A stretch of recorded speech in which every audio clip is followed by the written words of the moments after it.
ଏହି ରୋମାଞ୍ଚକର କାହାଣୀ ଗୋଟିଏ ସତ୍ୟ ଘଟଣା ଉପରେ ଆଧାରିତ। କାହାଣୀର ଗଭୀରତାକୁ ଯଦି ଆମେ ସ୍ପର୍ଶ କରିବା ତେବେ ଦେହ ଶୀତେଇ ଉଠିବ, ଲୁମ ଟାଙ୍କୁରି ଉଠିବ, ମନରେ ରୋମାଞ୍ଚ ଭରିଯିବ। ଏମିତି ଏକ ଭୟାନକ ଜାଗା ହେଉଛି ରାଜସ୍ଥାନର ଭାନଗଡ଼ ଦୁର୍ଗ। ଆଜକୁ 400 ବର୍ଷ ପୁରୁଣା ଜନଶୂନ୍ୟ ଦୁର୍ଗ। ସେଠି ଅନେକ ଲୋକଙ୍କର ଅକାଳ ମୃତ୍ୟୁ ଘଟିଛି, ଯେଉଁମାନଙ୍କର ଅତୃପ୍ତ ଆତ୍ମା ଆଜି ବି ଦୁର୍ଗରେ ଘୁରି ବୁଲୁଛନ୍ତି। ଖାଲି ରାତିରେ ନୁହଁ, ଦିନରେ ବି ଶୁଭୁଛି ଅଜବ ଶବ୍ଦ। କେତେବେଳେ ସୈନିକମାନଙ୍କର ଯୁଦ୍ଧର ଶବ୍ଦ ତ କେତେବେଳେ ମୃତ୍ୟୁର ବିକଟର ଆତ୍ମଚିତ୍କାର, ପୁଣି କେତେବେଳେ ଶୁଭେ ନାରୀର କାନ୍ଦଣା। ଏସବୁ କଥା ଶୁଣି ଭାରି ଡର ଲାଗେ। ଭାନଗଡ଼ ଦୁର୍ଗକୁ ପରୀକ୍ଷା କରିବାକୁ ଅନେକ ଲୋକ ଯାଇଛନ୍ତି, କିନ୍ତୁ କେହି ଆଜି ଯାଏଁ ଜୀବନ୍ତ ଫେରି ନାହାନ୍ତି। ସେଥିପାଇଁ ସେହି ଜାଗାକୁ ହଣ୍ଟେଡ୍ ପ୍ଲେସ୍ ବା ମୃତ୍ୟୁର ଇଲାକା କୁହାଯାଇଛି। ସେହି ଦୁର୍ଗର ଚାରିପଟେ ବୋର୍ଡ଼ ମଧ୍ୟ ଲଗାଯାଇଛି ଯେ ସୂର୍ଯ୍ୟ ଅସ୍ତ ପରେ କିମ୍ବା ସୂର୍ଯ୍ୟୋଦୟ ପୂର୍ବରୁ ଭାନଗଡ଼ ଦୁର୍ଗ ଭିତରକୁ ପ୍ରବେଶ ନିଷେଧ। ତେବେ ଭାନଗଡ଼ ଦୁର୍ଗରେ ଏମିତି କ'ଣ ରହସ୍ୟ ଅଛି? ଏ ପ୍ରଶ୍ନର ଉତ୍ତର କହିବ ଏ କାହାଣୀ। ଆଜକୁ 400 ବର୍ଷ ତଳେ ଭାନଗଡ଼ର ରାଜା ଥିଲେ ଭାଗବତ ଦାସ। ତାଙ୍କ କନ୍ୟା ଥିଲେ ରାଜକୁମାରୀ ରତ୍ନାବତୀ। ସେ ଥିଲେ ଅନନ୍ୟା, ଅପୂର୍ବ ସୁନ୍ଦରୀ, ଯାହାକୁ ବିବାହ କରିବାକୁ ଭାରତର ଅନେକ ରାଜକୁମାର ଇଚ୍ଛା ପ୍ରକାଶ କରୁଥିଲେ। ଠିକ୍ ସେହି ଇଲାକାରେ ରହୁଥିଲା ଗୋଟିଏ ଦୁଷ୍ଟତାନ୍ତ୍ରିକ, ସିନ୍ଧିଆ ସେବଡ଼ା। ସେ ମଧ୍ୟ ରାଜକୁମାରୀଙ୍କ ରୂପରେ ପାଗଳ ହୋଇଥିଲା। ସେ କୌଣସି ବି ପରିସ୍ଥିତିରେ ରାଜକୁମାରୀକୁ ପାଇବାକୁ ଚାହୁଁଥିଲା।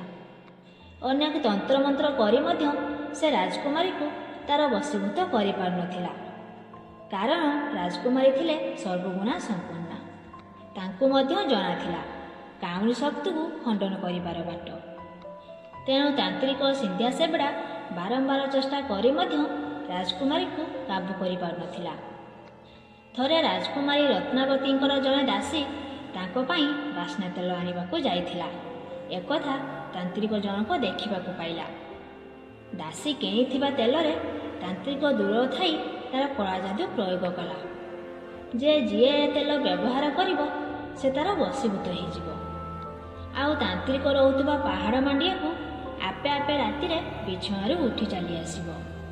ତାପରେ ଦାସୀ ଯାଇ ଦୁର୍ଗରେ ପହଞ୍ଚିଲେ। ବାସ୍ନା ତେଲ ଦେଖୁ ଦେଖୁ ରାଜକୁମାରୀ ବୁଝି ଯାଇଥିଲେ ଯେ ଏଥିରେ କେହି କଳା ଯାଦୁ ପ୍ରୟୋଗ କରିଛି। ତେଣୁ ରାଜକୁମାରୀ ଓଲଟା ବାଣ ପ୍ରସ୍ତୁତ କଲେ। ସେ ତେଲକୁ ନେଇ ପାହାଡ଼ ମାଣ୍ଡିଆ ଉପରକୁ ଗଲେ, ଆଉ ସେହି ତେଲକୁ ଗୋଟିଏ ବଡ଼ ପଥର ଉପରେ ଢାଳିଦେଲେ। ତାନ୍ତ୍ରିକର ତନ୍ତ୍ର ମୁତାବକ ଯିଏ ସେ ତେଲକୁ ବ୍ୟବହାର କରିବ ସିଏ ତା ପାଖକୁ ଚାଲି ଆସିବ। ସେତେବେଳେ ଠିକ୍ ପଥର ଉପରେ ତେଲକୁ ଢାଳିବା ପରେ ପଥର ମଧ୍ୟ ଗଡ଼ି ଗଡ଼ି ଚାଲିଲା। ସେତେବେଳକୁ ତାନ୍ତ୍ରିକ ସିନ୍ଧିଆ ସେବଡ଼ା ପାହାଡ଼ ତଳେ ଥିଲା। ସେ ପଥରଟି ଗଡ଼ି ଗଡ଼ି ଯାଇ ସେହି ତାନ୍ତ୍ରିକ ଉପରେ ପଡ଼ିଲା। ତାନ୍ତ୍ରିକ ସିନ୍ଧିଆ ସେବଡ଼ା ରାଜକୁମାରୀ ରତ୍ନାବତୀକୁ ପାଇବାକୁ ଯେଉଁ କଳା ଯାଦୁ ପ୍ରୟୋଗ କରିଥିଲା, ଠିକ୍ ତା ନିଜ ଅସ୍ତ୍ରରେ ସେ ନିଜେ ହିଁ ମୃତ୍ୟୁ ମୁଖରେ ପଡ଼ିଲା।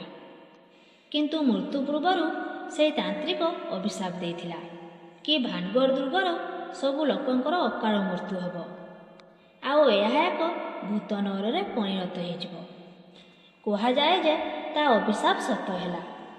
ଠିକ୍ ତା ପରେ ପରେ ଭାନଗଡ଼ ଓ ପଡ଼ୋଶୀ ଅଜିତଗଡ଼ ଭିତରେ ଯୁଦ୍ଧ ହେଲା। ସେହି ଯୁଦ୍ଧରେ ଭାନଗଡ଼ ପରାସ୍ତ ହେଲା। ସେହି ଦୁର୍ଗରେ ରହୁଥିବା ହଜାର ହଜାର ସୈନ୍ୟ ସାମନ୍ତ, ଦାସ ଦାସୀ, ରାଜାରାଣୀ, ମନ୍ତ୍ରୀ ସମସ୍ତଙ୍କର ମୃତ୍ୟୁ ହେଲା। ଏମିତିକି ରାଜକୁମାରୀ ରତ୍ନାବତୀଙ୍କୁ ବି ଅଜିତଗଡ଼ର ସୈନିକମାନେ ମାରିଦେଲେ। ସେବେଠୁ ସେହି ଦୁର୍ଗ କେବଳ ପ୍ରେତ ଆତ୍ମାଙ୍କର ବାସସ୍ଥଳୀ ପାଲଟି ଯାଇଛି। ଆଉ ଏବେ ବି ରାଜକନ୍ୟା ରତ୍ନାବତୀଙ୍କ ଶୟନ କକ୍ଷରେ ଶୁଣିବାକୁ ମିଳୁଛି ଚିତ୍କାର। ଘଟୁଛି ଅଦ୍ଭୁତ ଘଟଣା। କୁହାଯାଏ ଯେ ତାନ୍ତ୍ରିକ ସିନ୍ଧିଆ ସେବଡ଼ା କୁଆଡ଼େ ରାଜକୁମାରୀକୁ ପାଇବାକୁ ଅତୃପ୍ତ ଆତ୍ମା ହେଇ ଦୁର୍ଗ ସାରା ଘୁରି ବୁଲୁଛି।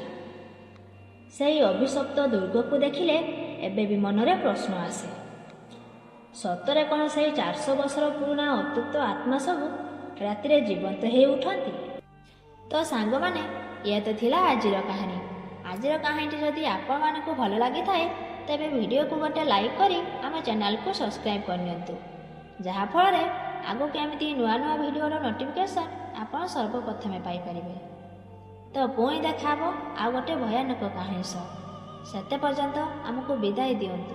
ଜୟ ଜଗନ୍ନାଥ।